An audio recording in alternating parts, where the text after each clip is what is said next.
दिल्ली में यमुना के किनारे जो खेती होती है उसका सबसे बड़ा क्षेत्र है वजीराबाद बैराज से ऊपर वाला इलाका।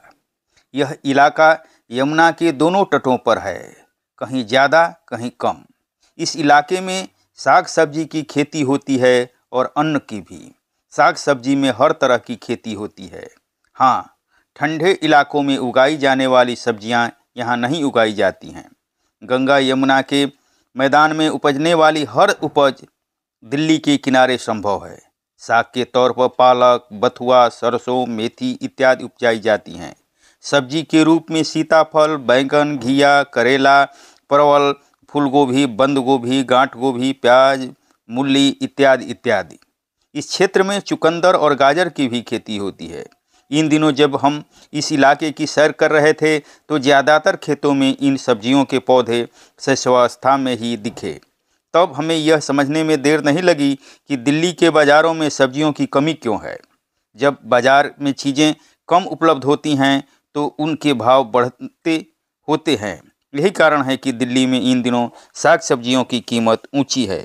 यमुना के इस कछार में हमने देखा कि अपनी फसलों की सुरक्षा के लिए किसानों ने अपने खेतों के चारों ओर ऐसा घेरा बना रखा है कि कोई आवारा पशु उन पर अचानक हमला न कर सके। ज़्यादातर किसानों ने अपने खेतों के बीच ही सुंदर और अस्थायी झोपड़ियाँ बना रखी हैं। इससे उन्हें अपनी फसलों पर चौबीसों घंटे निगरानी रखना आसान होता है। ज़्यादातर किसान अपने खेतों में स्वयं काम करते हैं। जब काम ज़्यादा होता है तो दैनिक मजदूर भी लगा लेते हैं। इन खेतों की सिंचाई या तो यमुना के जल से होती है या धरती के नीचे मौजूद जल से। इस पानी को फसलों की जड़ तक पहुंचाने के लिए पंपिंग सेट या ट्रैक्टर की मदद ली जाती है। ये मशीनें पानी खींचकर बाहर फेंकती हैं, जिन्हें पाइपों या नालियों के जरिए आगे बढ़ाया जाता है। बरसात के मौसम में इस क्षेत्र में बाढ़ आती है, तब यहाँ कुछ भी नहीं उपजता। किसान अपनी झोपड़ियाँ छोड़कर पुश्तों पर या किराए के घरों में कुछ एक महीने शरण लेते हैं।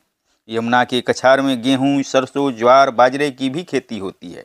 ज्वार बाजरे का उपयोग पशुओं के चारे के तौर पर होता है।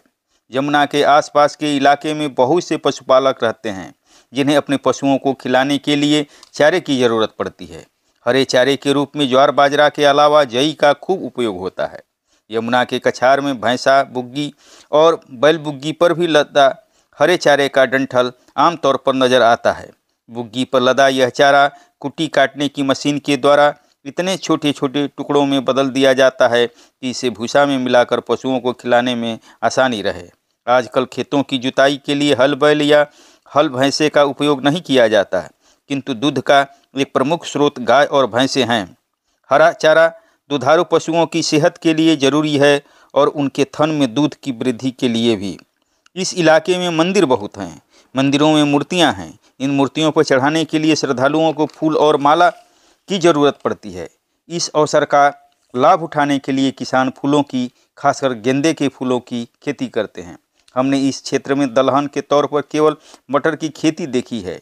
तिलहन के तौर पर सरसों की खेती, मसूर, चना, अरहर, मूंग इत्यादि की खेती अपवाद स्वरूप ही दिखने कहीं।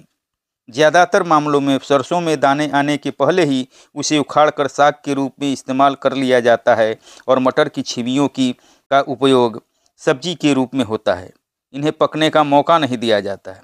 हमें यमुना किनारे खेत में एक महिला किसान मिली जो पके सरसों की कटाई करा रही थी मजदूरों से।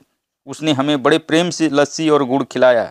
उसने बताया कि लस्सी तो अपने घर की है, लेकिन गुड़ बाजार से आया है।